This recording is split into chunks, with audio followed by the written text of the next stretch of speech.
ठेवलं. म्हणजे बाबासाहेब आंबेडकर एकटे नव्हते खरं तर त्या काळामध्ये. चित्रे होते, समुद्रबुद्धी होते, हे सगळे महत्वाचे समविचारी आणि पूर्वगामी विचारधारातले सवर्ण लोक सुद्धा डॉक्टर बाबासाहेब आंबेडकरांसोबत होते. महाडला जेव्हा 14 तळ्याचा ठराव घेतला केसी पोले परिषदेने खरं तर सार्वजनिक पाणवठ्यावर सगळ्यांना पाणी पिण्याचा अधिकार आहे असं त्यांनी सांगितलं होतं. पण तिथला जो सवर्ण समाज होता महाड परिसरातला, त्यांनी तो तिथल्या कलेक्टर स्टे आणला त्याच्यावरती की आम्ही गुराढोरांना पाणी पिऊ देऊ, अदर धर्माच्या लोकांना पाणी पाजू, पण आम्ही हिंदू धर्मातल्या अस्पृश्य समाजातल्या लोकांना पाण्याला हात लावून देणार नाही, असा त्यांनी स्टे आणला बरं का महाडमध्ये. मग डॉक्टर बाबासाहेब आंबेडकर म्हणाले की खरंच चळवळ आपल्याला इथून सुरू करायची.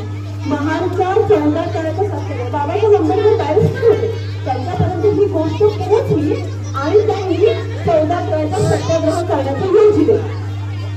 14 तळ्याचा सत्याग्रह 20 मार्च 1927 झाला आणि त्यानंतर लगेचच त्याच वर्षी डिसेंबर महिन्यामध्ये दुसरी परिषद घ्यायचं ठरवलं.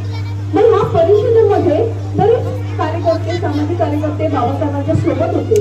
मी मगाशी नाव घेतल्याप्रमाणे चित्र होते, सहस्त्रबुद्धे होते, खांडगे होते, इकडनं वरिष्ठ कार्यकर्ते होते, दादासाहेब गायकवाड होते, बरेच लोक होते. आणि तिथे ऑलरेडी ठरलं होतं की मनुस्मृती नावाच्या ग्रंथाचं दहन करायचं. म्हणजे जसं आता आपण कशी छोटीशी सभा केली आणि छोटासा मांडव घातलेला आहे, तसं महाडला 1927 मध्ये ह्या सगळ्या कार्यकर्त्यांनी डॉक्टर बाबासाहेब आंबेडकर जाण्याच्या 15 दिवस अगोदर तिथे, कारण असहकार पसरलेला होता, कारण आपल्याला मांडवाचं कापड पण मिळणार नव्हतं, सगळ्या पण मिळणार नव्हत्या, सगळं पण मिळणार नव्हतं. मग तिथे चित्र नावाचे जे बाबासाहेबांचे सहकारी होते ते अगोदर गेले होते 15 दिवस अगोदर, आणि तिथून सुभेदार घाटगे पण आले त्यांच्यासोबत. आणि त्यांनी तत्कालीन त्या लोकांना असहकार होता की स्वतःचा खर्च करून त्यांनी सगळ्या सामग्री उभी केली. आणि बाबासाहेब तिकडे जात गेले तसे तर रोड मार्गाने नाही गेले, तर ते बोटीने गेले असा उल्लेख आहे बाबासाहेबांच्या पुस्तकामध्ये. म्हणजे इतकी दहशत होती की आता अस्पृश्य लोक येतील आणि परत देवळं गाठवतील असा समज त्या पूर्ण गावामध्ये पसरवला गेला. बघा, म्हणजे किडा मुंगींना साखर घालणारा संयुष्णू धर्म इथल्या पाण्यावरती तुमच्यासारख्या हिंदू समाजाच्या माणसाची हक्क नाकारत होता, त्याला पाणी देत होता. ढोरं म्हणजे ते मनुष्य योनीतले लोक नव्हते, तर त्यांना पाणी पिण्याचा अधिकार होता, पण तुम्हाला आम्हाला नव्हता. सार्वजनिक पाण्याची गोष्ट करते. आणि तो काळ होता महात्मा फुलेंचा की ज्यांनी प्लेगच्या साथीमध्ये आपल्या घरातील हौद विहीर खुली करून दिली. ही जी समांतर रेषा आहे या गुरु आणि शिष्यामध्ये, हे कुठले कानफुके गुरु नव्हते, ते विचारांनी प्रेरित होऊन झालेले गुरु होते. तर डॉक्टर बाबासाहेब आंबेडकरांनी हा लढा उभारला आणि तिथे ऑलरेडी वेदी तयार केली होती. वेदी म्हणजे अग्निकुंड तयार केलेलं होतं. आणि त्या अग्निकुंडामध्ये असं ठरलेलं होतं की हे जो ग्रंथ आहे, ह्या ग्रंथावर इथली जी सिव्हिल सोसायटी आहे, तिथला जो समाज आहे, तो स्वतःचा कार्य चालवतो. आता तुम्ही म्हणाल की कसं काय चालवतो कार्य, म्हणून स्थिती आहे आज. मला सांगा, एखादी विधवा असलेली स्त्री घरामध्ये आहे, तिने पटकन दुसरं लग्न केलं तर आपण लगेच असं म्हणतो, हा तिने दुसरं लग्न केलं, हा तिचं तू आहे. म्हणजे ही सुद्धा मनुस्मृती झाली ना. विधवेना लग्नाचा अधिकार ना करणार, मग ती घराघरामध्ये आहे ना अजूनही. किंवा माझी मुलगी नाक्यावरचं 11 वाजेपर्यंत असेल तर मला टेन्शन येतं की काय करते इतका वेळ, आणि माझा मुलगा 1ला जरी घरी आला तर मला टेन्शन येणार नाही. ही मनुस्मृती आहे. ही मनुस्मृती आजही आपल्या मनामध्ये आहे. तर मग ही मनुस्मृती तेव्हा तर कोड ऑफ कंडक्ट होते, त्याच्यानुसार चालायचं. म्हणजे जो जिथे जन्मला, जो जिथे राहिला, त्याने तिथेच मरायचं. त्याने सुधारणा करायची नाही, त्याने चेंज करायचं नाही. हा चेंज आला कधी भारतामध्ये? ते उपकार त्या ब्रिटिश सरकाराचे, निदान त्यांच्यामुळे प्रबोधन नावाचं युग अवतरलं आणि प्रबोधन काळामध्ये हे सगळे सुधारक आले आणि त्याच्यामुळे आपल्याला मोकळा श्वास घेता आला.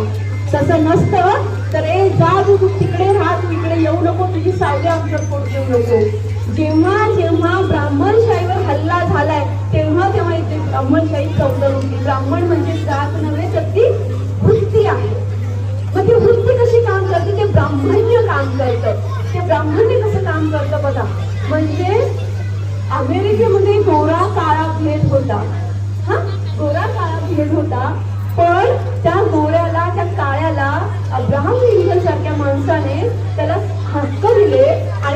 घटनेत समाविष्ट करून घेतलं, लढा दिला त्यांनी सुद्धा.